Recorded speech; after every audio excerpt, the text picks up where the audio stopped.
Corona कहीं नहीं है। इसको ये इन लोगों से पूछिए।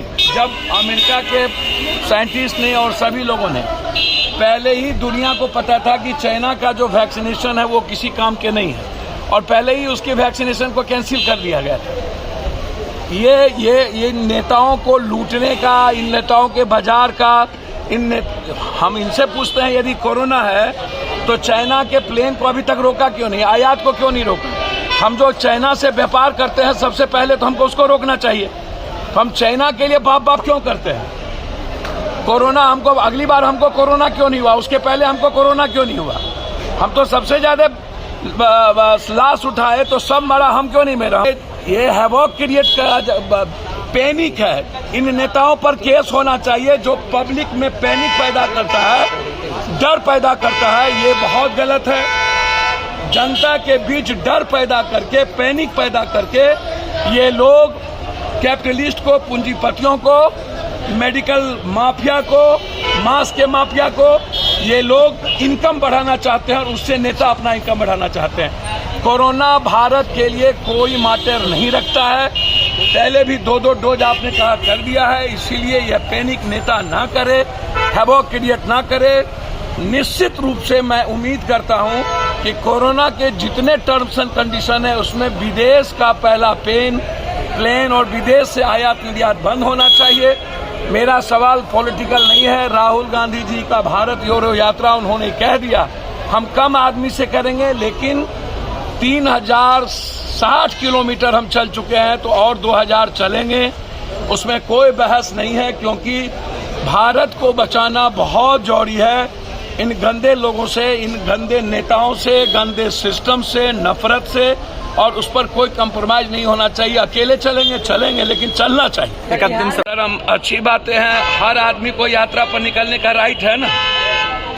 हमको एक बात बताइए, प्रधानमंत्री दिन में मुंह में कोरोना पट्टी बांध के आ गए हाउस में और शाम में 22 आदमी को लेकर के शादी में चले गए बिना मुंह में लिए। ये इतना बड़ा बहुरूपिया, प्रधानमंत्री से बड़का बहुरूपिया तो साला मैंने लाइफ में जिंदगी में देखा ही नहीं। दिन में आगे मुंह में पट्टी लगा के, असम में बाराती चले गए बिना पट्टी के। चला ऐसा बेईमान, ऐसा मैंने झूठ आदमी मैंने लाइफ में नहीं देखा भैया। इसको कोरोना से डर नहीं है, इसको भारत जोड़ो यात्रा से डर है, इसको प्रेम से डर। नीतीश कुमार की यात्रा को कैसे? बड़ी मछलियों को जेल में ठूसने की जरूरत है, सिर्फ पदाधिकारी या छोटी मछली को नहीं, ऊपर से लेके नीचे तक यह सवाल इम्पोर्टेंट है और इसमें इंक्वायरी होना चाहिए। हाईकोर्ट और सुप्रीम कोर्ट के जज के द्वारा इंक्वायरी होनी चाहिए। मॉनिटरिंग में सीबीआई इंक्वायरी हो कोई दिक्कत नहीं, लेकिन हाईकोर्ट और सुप्रीम कोर्ट के जज की मॉनिटरिंग हो और इसमें अकाउंटेबिलिटी बनाया जाए शिक्षा मंत्री को, सेक्रेटरी को और उस विभाग के चेयरमैन। पप्पू जी, भारत जोड़ो यात्रा को रोकने पेपर लीक पर कभी देश बंद हुआ? पेपर लीक से प्रॉब्लम है गरीब आदमी और मिडिल क्लास को। अमीर आदमी के बच्चे को तो प्रॉब्लम है नहीं, या नेताओं के बच्चों को तो प्रॉब्लम है नहीं।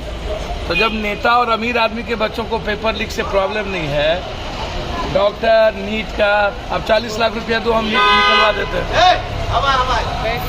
यूपीएससी कोई 32 सब्जेक्ट में एग्जामिनेशन में गुजरात में पेपर लीक हुआ, आज तक जांच हुई? अभी पुलिस का जो हिमाचल में जो गवर्नमेंट चेंज हुआ, पुलिस का ही पेपर लीक हुआ था। उत्तराखंड में आज से 11 दिन पहले पेपर लीक हुआ। मध्य प्रदेश में सबसे ज्यादा पेपर लीक हुए। रंजीत डॉन या कई डॉन आज कोई नई बात नहीं है। इस पर गंभीर चिंता क्यों नहीं होती है? बीजेपी वाले जो आरोप लगाते रहते हैं, या इधर सवाल ना बीजेपी का है ना पार्टी का है, सवाल है कि क्या जीनियस लड़का जो गरीब और मिडिल क्लास का बच्चा है वो कभी सक्सेस करेगा या नहीं। नीट जब 40 लाख रुपया में हम निकालेंगे और यूपीएससी, बीपीएससी, एसएससी, एक बार लाठी तो हम खाए नहीं है। एसएससी के मामले में लाठी खाए, जब हिंदी सेट का मामला था दिल्ली में तब भी लाठी खाए। तो आप लोग जो हाय तोबा करते रहते हैं, ये सिस्टम का पार्ट है। ये इसको कोचिंग और नेता, शिक्षा मंत्री जेल क्यों नहीं जाता है? आज तक क्यों नहीं गया? अकाउंटेबिलिटी किसकी तय होनी चाहिए? भारत का शिक्षा मंत्री, सेक्रेटरी, एजुकेशन सेक्रेटरी और बीपीएससी, यूपीएससी का चेयरमैन या जो भी विभाग का चेयरमैन है, ये इस पर मुकदमा क्यों नहीं लगता है? ये जेल क्यों नहीं जाते? ये सबसे बड़ा मैटर ये है, मेरा बिल्कुल इस पर कोई बहस नहीं है, सवाल नहीं है। मैं आपको बहुत क्लियर बता दूं कि इसमें जांच होनी चाहिए। शिक्षा मंत्री इन्वॉल्व रहते हैं, कोचिंग बड़ी बड़ी कोचिंग माफिया इसमें इन्वॉल्व है, बड़े बड़े पदाधिकारी इन्वॉल्व हैं। ऊपर से नीचे झाड़ू देने की ज़रूरत है और गंभीरता से यह सोचने की ज़रूरत होगी कि क्या इसके बाद पेपर लीक नहीं होगा। हाय तो बात तुरंत मचती है, यह कहना कि नीतीश कुमार रहेंगे तो पेपर लीक होता रहेगा।